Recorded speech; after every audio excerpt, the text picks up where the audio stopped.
God, I'm recording this. Hello. Am I muted? Yes, I am. I was ranting on for like a good 2 minutes. Alright.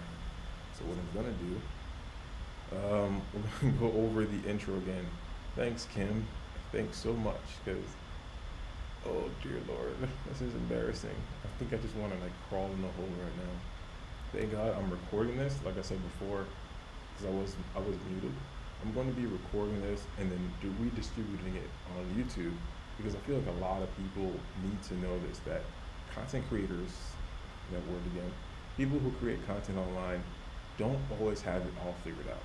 Like, we all make mistakes. You gotta do the whole intro over.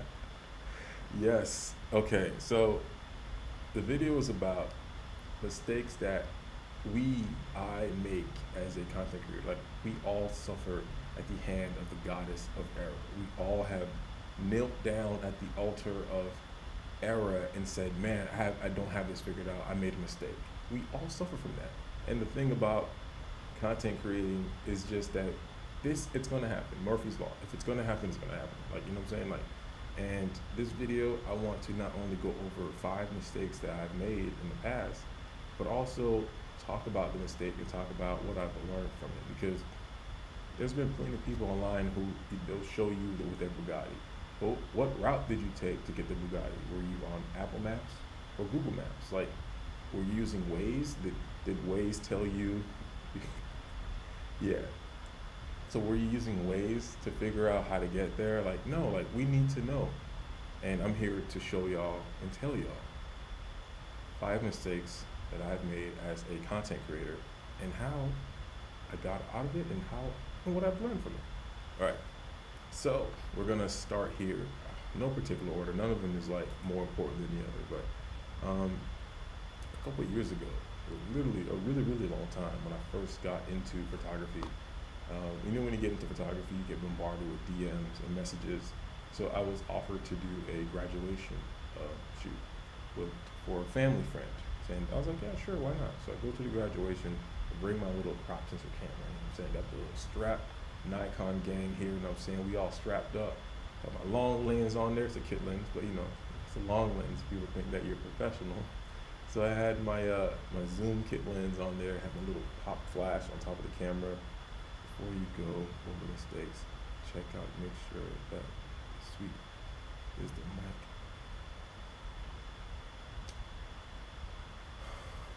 I'm about to screen on here. Alright. So let's make sure. This is why people think that making videos on YouTube is easy. It's not. It's really not. It's so crazy that this thing will change. Default device. Oh man. Do I have to go? Nope. Nope. So this is another mistake. For some reason, the microphone is... I see what happened. I see what I did there.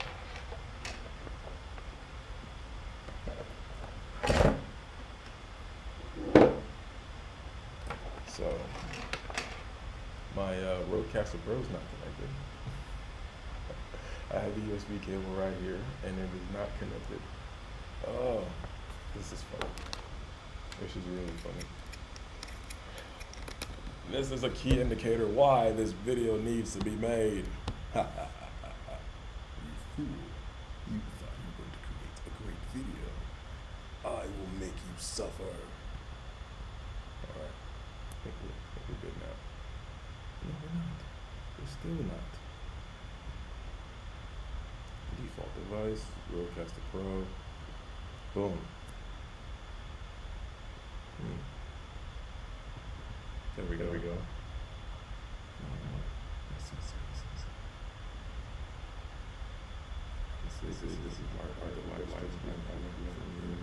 my life.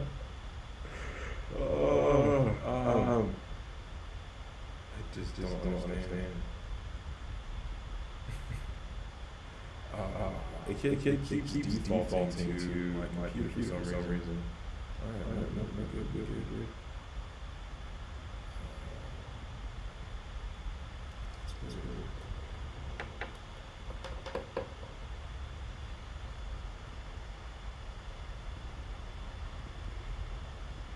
That's interesting.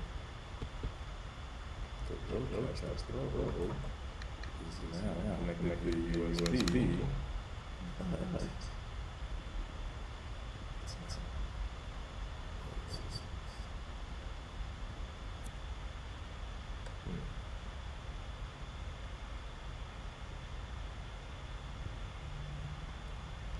Let's see here. Here we go.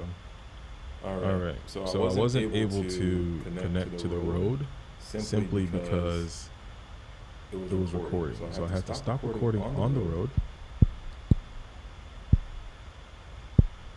All right. I think we're good now. Interesting. The streaming good. I made a little sacrifice. I prayed to the streaming gods, and I went to the altar. So I had to stop recording on the Rodecaster Pro because for some reason it doesn't allow you to change the input or output. So I stopped recording, went to Streamlabs, and did a little altering sacrifice. But we're good now. We're good. So we are 8 minutes into the stream, and I fixed some mistake live, so we're good to go. All right. How's my audio though? Is the audio good? No, you didn't throw me off. Actually, thank God you're here. Can you imagine if I did 30 minutes of ranting on about mistakes? There's clearly a mistake happening. That would have been hilarious. So thank you. Thank you so much. Like, seriously, you saved the day. The Lolita God herself, Kim, has saved the day.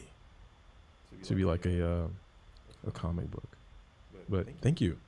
How's my audio? Is the audio good? Does it sound good?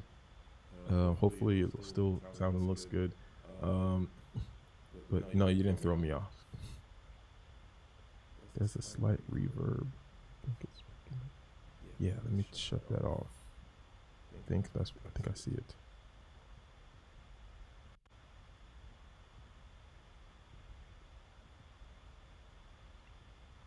How's that? No reverb? No reverb? Good? We're good to go? No? Maybe? I don't know. Can you repeat that comment? It's still picking up just a tad. I just lowered it. Hopefully it works now. So let's see. I think it should be good. Now we Gucci. All right. So we good now, baby. Let go. Let's start. Let's start from the top, shall we? Hey guys, what's going on? This is Gil. Hey guys, what's going on? This is Gil with another video. This is my third attempt-ish trying to get this video out about mistakes, and I made a mistake live. And this is the process. You know, I was gonna record this. I'm still recording it. And I still want to do like a pre-recorded version, like an edited version. But I might just leave this up here just so people can see. Oh, wow, people make mistakes live. Yeah, it happens. All right, so without further ado, this video is about mistakes that photographers, content creators in general make on the field, online, on live streams, and how obviously some people have this perception that we all have it figured out. Technology is going to do technology. Like things, I have not been home all day. I haven't touched my computer. I haven't touched Streamlabs. I didn't touch anything. I just went home, got into the office, turned everything on. And for some reason, everything was just like flipped. The only thing that was disconnected was the Rodecaster Pro for some reason. I don't know why. But all in all, we're here. Mistakes happen. And it's just being able to be aware of what's the issue and have a good team of people that will help you address the situation, because you can do everything by yourself, but you really can't sometimes. So thank you, Kim, for looking out. You know what I'm saying? You know, You a real one out here. But let's get started. So as a content creator, we all make mistakes. I said that already, but let's get into the reasons. Like, how can you stop them, right? So a lot of people will have a mistake and then they'll just like not learn anything from it. Me, I like to analyze what went wrong. What can I do right the next time? So one of my first gigs ever was one of my first couple gigs was a photographer for like graduations and schools and stuff. It was a family friend who hooked me up with this, and I was getting bombarded. Ooh, there's a slight. Let's see, what's this here? So I was getting bombarded with client work. It was just fun. It was good. You know, I get to go to these schools, take, you know, class pictures and whatnot. So it was one day I was doing like, I was expecting to get like a bunch of families. It was the graduation. So I said, you know what? I'm going to buy me like a SD card from like Wish. You know what I'm saying? Like Wish. I bought a SD card from Wish. I think it was like 400 gigs or something crazy. I'm like, I'm expecting to do a lot of photos. I don't want to be able to like run out of space or have to even worry about that. Because any type of anxiety or stress you can remove, why not? You know what I'm saying? 400 gigs, I'm not going to fill that up. I'm going to do quick little slow-mo videos of the family, maybe quick little pictures and whatnot. I'll be good.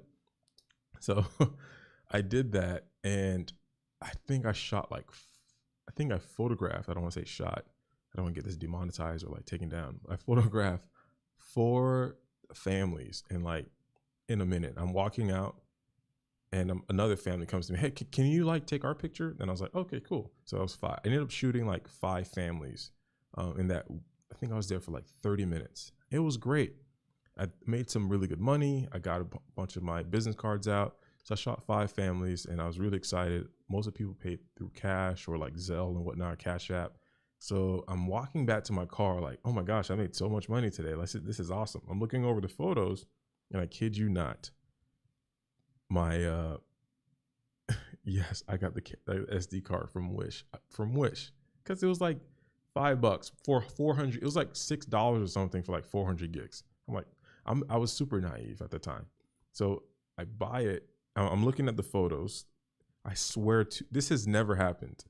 I'm looking at the photo and the photos turn white. I'm looking at the photo and it's like, okay, cool. That's in focus.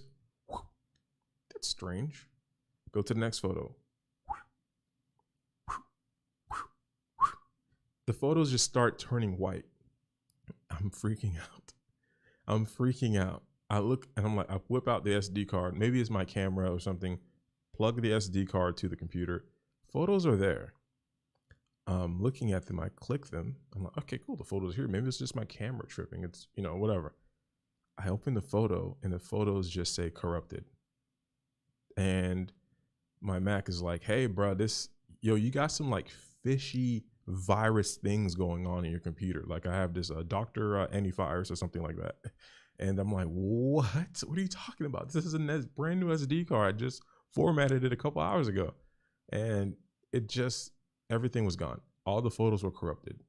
I had to contact all those 5 families and my family friend and tell them what happened. And it was super embarrassing because I was so confident. You know, I had this whole like, you know, my show. I was like, yes, I'm the photographer. Stand over here. I need your chin up. Sir, stop slouching your back. You know, I was doing stuff like that. And I wasn't being obnoxious. I just was just like, I'm a pro here. I know what I'm doing. And then for me to contact the families, I'm sorry, but I lost the photos. The photos were deleted. Here's your money back. Thank God, like most of the families were like, dude, chill, relax. I mean, we had photos on our phone anyways. So just keep the money. Like, you know, you're obviously a beginner, you know, things happen. There was another family who was like, yeah, we need our money back and the photos. I'm like, well, the photos are gone. I can offer you another photo shoot, you know what I'm saying? So we ended up doing that. But yeah, it was tough. Yes, the anime voice. But what that taught me was you don't buy cheap stuff. If you're going to be doing something like for real, you don't buy cheap stuff is not good. And that's like one of the other lessons that I learned too. Like cheap stuff don't work, but also a dual card slot. And this is why I had invested a couple years afterwards into a Nikon D750, which has a dual card slot. So one photo, I can take a photo and then I'll get a duplicate of that image onto the other SD card. So if something does happen, and then it did happen a couple months later after I got, well, a couple years later after I got the D750, a card just corrupted for no reason. A good card, not like a Wish card. This was like a good SD card from like some store, and the card was corrupted. And I was like, thank God I have a copy of the photos, because you take a photo, it'll go to one SD card, then it'll like make a duplicate on the other, blah blah blah. It makes sense, cool. But and I was just laughing, like I'm driving home. I'm like, You think you had me? USD card? I have another card slot. it was like my trap card. Like it feels really good when you go through a mistake and you learn from it. So you put safeguards to prevent that mistake from happening again. And then that mistake comes back again. Like, yo, I'm here to mess up your day. Oh crap. You put safeguards. Okay. Yeah. No, we're not doing that today, bro. Get out of here. So that mistake taught me a lot. Don't go cheap. Invest in your gear. Because when you invest in your gear, you end up saving time.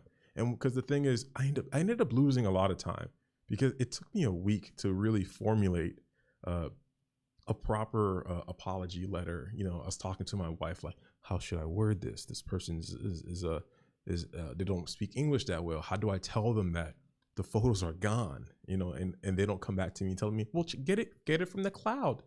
The photos are gone, but everything's on the cloud. No, it's not in the cloud, sir. It's gone. Yeah, but let's just go up in the cloud. It's in the cloud. No, it's not. It's gone.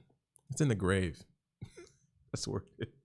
That's where your photos are. They're in hell. That's where they are. We're not gonna go there.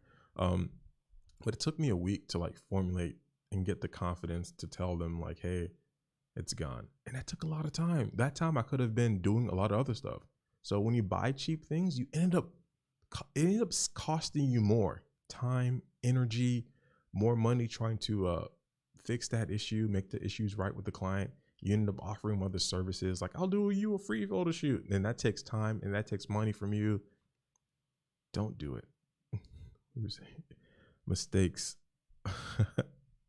Yeah, mistake was like, psych. But another issue that I had, another mistake that I ran into was shooting with, it's not that much of a mistake. Like I added this on here just to like, you know what? This is something that I learned, but I'm pretty sure a lot of people don't know this. So I might take it not that serious, but it was serious. So shooting with auto white balance. All right. So I was shooting a documentary style interview for this company, and a friend of mine, really famous photographer, guy friend, Ronald Wayne. He's amazing. Like I'm so lucky I have him as like in my back pocket. Dude is cool. And he just so happened to be on the set, and he's like, bro, why are you shooting it on auto white balance? Put it on a color setting. And I just was like, what? He's like, yeah, you want to make sure that it's a consistent color. So when you're color grading, it just makes it easier. And he just said it very matter of factly, like not condescending. He's like, no. I was like, oh, yeah, sure. Like, wow, I didn't think about it. And then when he said it, I just was like, yeah, it does kind of mess up when you're color grading because each frame is a different color. I was like, why didn't I think of that? So that then now every time I go somewhere, I always write down, like even on my board, like I have a setting for this shoots and stuff like that, YouTubing or podcasting. What we're saying straight up, Kim said it ends up costing you more buying things wrong multiple times rather than, yep. Oh yeah. So that, like I said, that's the white balance thing is not that big of a deal for me because it's something that I knew I should have been doing, but I didn't. So it's still a mistake. And I'm pretty sure a lot of people are making that mistake, but it's not something that is like super detrimental, because this was like for client work. This was like something very, just, all right, it's a mistake, but I should have known better. That's all. All right, let's go to the next one, because the next one is really interesting. Hiring a friend as a second shooter. So this was one time I hired a friend of mine who was an entry level photographer, and they wanted to learn. And this is when I was a couple years ago. I was like banging shoots out. I would have shoots every single day. There was not one time that I was at my house. Like I'd be more outside the house than in. Now I slowed down a little bit, but I was doing shoots, and this friend wanted to tag along because they recently had just gotten a camera, an older camera, but a camera, and they wanted to learn. So we did a consultation. I gave them ideas and how to use their cameras and whatnot. So what ended up happening was they wanted to accompany me on the shoot, which was cool. So we go do the shoot, and I tell the person, let's just take pictures, and I'll focus on this, you focus on that. But I didn't really give them a sense of direction. I just let them do what they wanted to do. Long story short, we finished the event, and I asked for the raws, well, the photos. And they were like, "Oh, I'll just edit them." I was like, "Okay, cool. You edit however you want, and I'll send them over to the client." So I didn't even look at their pictures. I was like, I don't want to see them. I just gonna give my portion to the client and then give theirs. Client comes back to me and is like, "Yo, can you tell your friend to take their logo off of our family photos? Like, why is it in the middle? It could be at the bottom, but why is it like in the middle, like as it feels like a what do you call that? Like a watermark." And I look at the photos and I was like, "Hey, why did you put a watermark?" "Well, they didn't pay me for the shoot. So these are just shoots. So if they want to pay me, they'll go to the website and get the photos." It was very weird because I didn't expect that from that person. I thought it was just like, "Hey, you're learning from me, and this was an opportunity for you to learn, but you're being very difficult because now I'm going to have to pay you for a shoot that you said you just wanted to help me out and learn." So I ended up talking to the person and like, "Hey, just remove the watermark and actually just give me your raws, because you obviously took time to edit them and I would want you to get paid, but just give me the raws because they don't like any of the photos you gave them. Like, even if you took the watermark off, they still don't like the photos you took." And what ended up happening was none of the photos they took were good. Not like a diss or anything, but the person just didn't know. So long story short, what I ended up learning from this was just before the shoot, have an ideal plan and strategy for what you're going to do, and tell your team what their role is for the shoot and what's the outcome they want, what you want from this event or this project. So then everybody can understand, hey, I'm going to be doing this. I'm going to be taking the kiss shot in the wedding. I'll be focusing on the family. And you'll be focusing on doing behind the scenes stuff for Instagram. Make sure to get all of us and tag us. So then everybody can do their job and you can worry about yours. And I always like it. I used to play video games, right? Like there's a game called, are they still, no, no. They're, not really, not businessy friends. Like I haven't gotten this person to do a shoot with me in forever. I don't even know if they're still shooting, but I don't really consider them a friend. But from now, what I do is get an idea, tell everybody, hey, this is what we're going to be doing. You're going to be doing that. You're going to be in that. And like I was saying, I like to compare it to like a raid. There's a game called Destiny, and I used to play it really bad, like a lot. And I would be you're going to be focusing on this guy. I'll be focusing on this guy. And then we end up like getting so much more done because it's like, you're focused on that, and then you're going to do that thing so good. And after I had that realization, I ended up becoming a better leader in my business, and ended up like working with better friends who are like great second shooters. I have this other friend, she's amazing. Me and her were like knockout weddings, baby showers, podcasts, seminars, everything. And because we work so well together, and she would lead and then I would lead depending on if it was my shoot or her shoot. And then there are times where it's her shoot and she's like, "Hey, you lead, you have more experience in food photography. Tell me what to focus on. Tell me how you want the lighting." And that's great. I love working in those type of environments where everybody has a role. I just hate when I've been on sets, I've been on like fashion shoots where everybody is just, "Oh, don't tell me what to do. I'm good. I already know what to do. I already know where I gotta go. Don't tell me what to do. Just blah, blah." No, there's one goal here: to get the client to be satisfied with the end result. everything doesn't matter. I don't care. I don't care if you're trying to get behind the scenes for this. Make sure that it is in line with everybody on the team. Like, don't just go in there and just taking selfies. Look where I'm at. I'm here. Like, no, like, make sure you do your job first, and then you could do that after. You can focus on you afterwards. So yeah, that's my advice on that.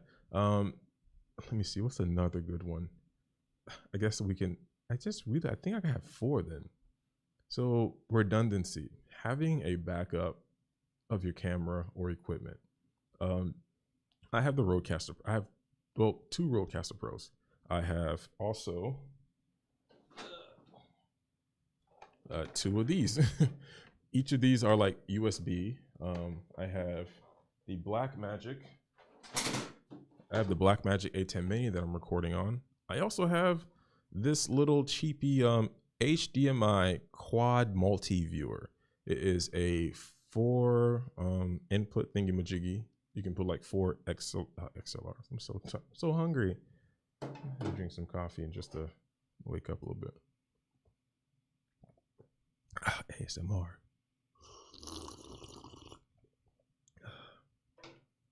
And I have those multiple pieces of equipment simply because I've been in situations where there is no power. There's no, my SD card is filled up or something. Right. Yo, let me ship it to you right quick. Send me your PO box. But it's what I've learned was I've been in situations where a client. All right, so I produce podcasts for people. Like, people come into my studio here, or they actually go to my office now, or I go to their location.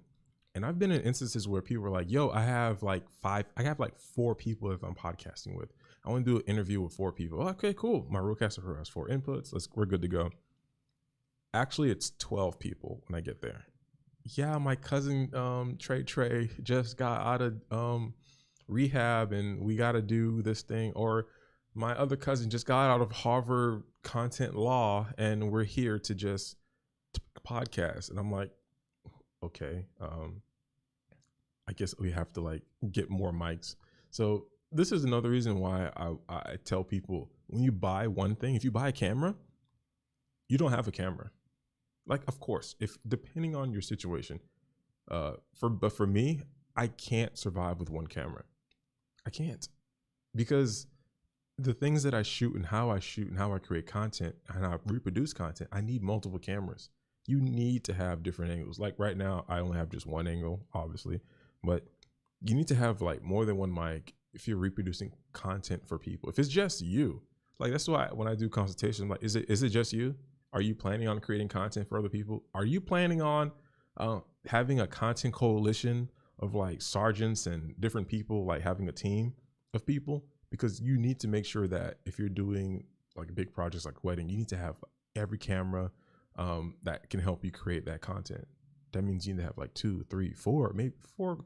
I think 2 is good. Like right now I have 2 A7Cs. I have another Sony camera, a couple of Nikons, because if I need to shoot something, I'm good to go, baby. We live. Like, where we at? I have a charger wall that's always, my batteries are always charged. I'm good to go. I have mics that are hot and ready. I'm telling these people, like, my mics are like ramen, just ready. Let's go. I tell people all the time, like, when a client messages me, I'm always like, where are we shooting and when? They're like, okay, is it possible to shoot today? I know it's probably last minute. No, I'm ready. Oh yeah, I'm ready, baby. Let's go. Send me the location. I am ready to go. And then when I pull up, they're like, you actually are ready? Yeah, I'm ready. I'm so ready. Like, content creating to me, it's so fun. It's like, I feel so alive because mistakes happen like earlier. And it's just like, when you resolve them, you're like, oh, I figured it out. Yes, let's go. It's just that hype feeling. Just feel hyped. So redundancy, have multiple equipment, because you just never know what can happen. You never know when you pull up to a scene. Hey, you know what? Actually, it's 12 people instead of 4. So you need a bigger recorder. You need more XLR cables. You need another mic. Like, I remember when I first started like producing people's podcasts, that would happen a lot. Yo, it's 5 people and I only have 3 mics. And so 2 people are sharing a mic and 3 people are sharing a mic. And I'm like, yo, this sucks. My math was wrong, but it's fine because I asked what the circumference of this room was, so it's fine. Anyways, what ends up happening is you end up missing a lot of opportunities because you aren't prepared. And what's that famous phrase? If you don't prepare, you prepare to fail. So I always have it in my head, like I have all these batteries lying around, because I'm like, you know what? There's going to come, you're going to focus on. There's going to be a point in time where you need to have extra batteries. I have batteries everywhere. I have MacBook chargers. I'm just like, yo, my battery's not going to die. I just always have this in my head where I need to make sure that I'm ready. I need to make sure that I'm doing something, I'm good to go. Like I have a 34-inch monitor right here that's charging my laptop right now. If somebody tells me, hey, I need you to come somewhere and edit, I'm good to go. I'm fully charged. Let's go. I'm out here. Like redundancy. That's my middle name. Guillaume Redundancy Dormius. GRD. Let's go. Oh man.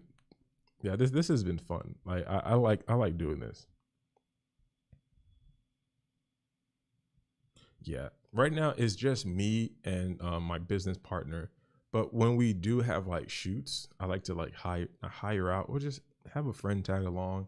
It's great. Like we're just started. Like I actually officially started legally just a couple years ago, and it's great. It feels good. It feels really good. And right now things are like moving along. We actually have a studio space now. It's my equipment and my partner's equipment, and we just come together and we create a force. It's called the GC Studios. It's great. It's awesome. It feels really good to work with somebody who understands content creation, because in the past I've worked with people, and this also can go in as a mistake. This could be the fifth and final one. I've worked with people in the past who like the idea of content creating. They love the idea. They love the idea of like podcasting, doing photo shoots and stuff, but they don't understand photography. They've never really dealt with client work. Like if a client is unhappy with something, like today, a client was unhappy with something and I ended up finding ways to resolve the situation. So I've dealt with people in the past who just love the idea, but they don't want to get down with the nitty gritty, because you need to have grit. Working in this field, you need to be able to just hustle and bustle. You need to be able to just sit down for hours watching Caleb Pike, watching Gerald Undone, watching Tom Buck, watching Terry Warfield, like talk about different things, like listening to like MKBHD, listening to like just a bunch of different content creators, trying to think of other ones, just so many different ones, and just, all right, they did that way. Okay, that's cool. Oh, okay. Oh, Gerald said this, and that. Oh, that's interesting. And so I had some friends, the same people that I wanted to start a business with, disregard all those people. Like, you don't need to listen to them. I'm like, I'm not listening to them. I'm just getting inspired, getting some advice, because I don't know everything. Like, I didn't know what a CRI was up until Caleb Pike was like, hey guys, when you buy a light, make sure you find out what the CRI is. The CRI. I'm like, oh gosh, I had no idea. I just was buying lights, and whatever light was expensive, I'll just buy it. Or if this light was cheap, I would just buy it. Now I know, and that was only due to the fact that I had grit. I'm willing to just sit down, admit that I don't know anything. And the things that I learned was that you have to be able to admit you don't know anything. Like earlier, like, can you imagine if I would have got on here? Yeah, guys, I'm talking on the microphone. And then Kim got on the chat and said, hey, Gil, your mic's not connected. Actually, I was just proving a point that I left it off purposely. And you end up just lying and looking silly. And I make no mistakes. My microphone was purposely off because I like talking on the microphone on my computer. You fool, you don't understand. And that's what ended up happening with my former business partners, where it just was like, oh, I'm doing this way simply because it's unconventional. You two do this that way. You like to do it like everybody else. I don't need a camera. I'm filming. I'm going to film my content on my iPhone. I was like, cool. You can film on your iPhone. Go ahead and do that. But you still don't understand depth of field. You still don't understand aperture, shutter speed. And if you're going to be creating content, on an iPhone, you still need to understand those concepts. No, content creating it's not that difficult. It's pretty simple. It is, but you still need to understand these basic principles, lighting, audio, stuff like that. But I'm so happy now I have a business partner who actually knows the stuff, and he's learning from me. I'm learning from him, and it's a really cohesive team, and I'm really, really, really happy. Yo, yes, it's constantly learning, and yes, I actually. one of my dream job is doing impressions in like anime voices and cartoon voices. I would love to do that one day. You have to consistently learn. Yes. And I'm consistently learning from you. I'm consistently learning from Doc Rock. I'm consistently learning from. So there was a podcast with Alicia Way and Terry Warfield. I think he posted it like 3 in the morning. And I'm like, this is dope. I'm going to listen to this. This is interesting. And I was listening to it. It just was. So one thing that a lot of people fail to realize is that I have no idea. Like a lot of people don't know this, but I still work full time. I'm a forklift mechanic. I work on forklifts for a large corporation, and I fix forklifts. I work on their trucks and stuff. And I've been doing that for a while. But people are like, oh my gosh, you must have it all figured out. Like, no, I'm still working full time. Maybe in the near future, I make the decision to go full time content creating. But no, I work full time for a company for a couple days in the week, and then I do my thing outside of work, and then I might hang out and do my own thing, hang out with my wife, chill with friends. Oh yeah. The L finally is amazing. Our motto is, yeah, yes, you have to learn from each other. And that's the thing. A lot of people, when Terry Warfield, when he was talking in that podcast, it's like, oh, that's great. Because a lot of people online will say, oh, they won't talk about that they work full time or they have a full time job. And I was like, Terry's very like he talks about it. It's like, yeah, I do YouTube like part time, not even part time. Because when you make it sound like you're doing it part time, there's like a negative connotation to it. Like, oh, you don't do it full time? Oh, you're not fully committed?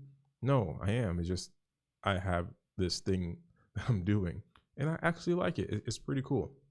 But there's a lot of people who want you to lie, or a lot of people not even lie. I don't know how to explain it. But all I got to say is we're all learning. And you have to be willing to learn from each other, because if you're one of those people that is just sitting there pretending they know it all and not willing to open up, it's bad. It's bad. You're not going to get anywhere. And I'm so happy I don't work with those people anymore. And I work with somebody who has compassion. I work with somebody who has some compassion, who's some understanding, good Southern standards. I work with somebody who's been through it all. Nice. He has nice grit. He's respectable. He's a man of his word. That's somebody that we all need in our back pocket. Well, thank y'all for tuning in to this little live stream, Kombucha. I really appreciate you for tuning in here. I know he has a live at 8 p.m. I'm on the Eastern Standard Time right now, so I'm not sure what time that is, but I'm going to tune into your live in a little bit. I'm going to take a little bit of I'm going to see a man about a horse right now. So thanks for tuning in. Thank you so much. I hope that the content gods blesses us all tonight. I'll see you later. God bless. Thank you. This has been fun. Thank you, Kim. Thank you. I'm gonna figure out how to make you a moderator. I know there's a way to do this. I'm just gonna YouTube it. There has to be a way. Let me figure it out now, because you probably. Let's go to live.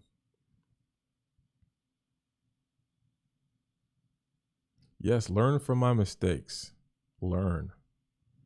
How do I make? Ooh, add a moderator. Kim is now a moderator for your channel. Let's go. Good night. Bye.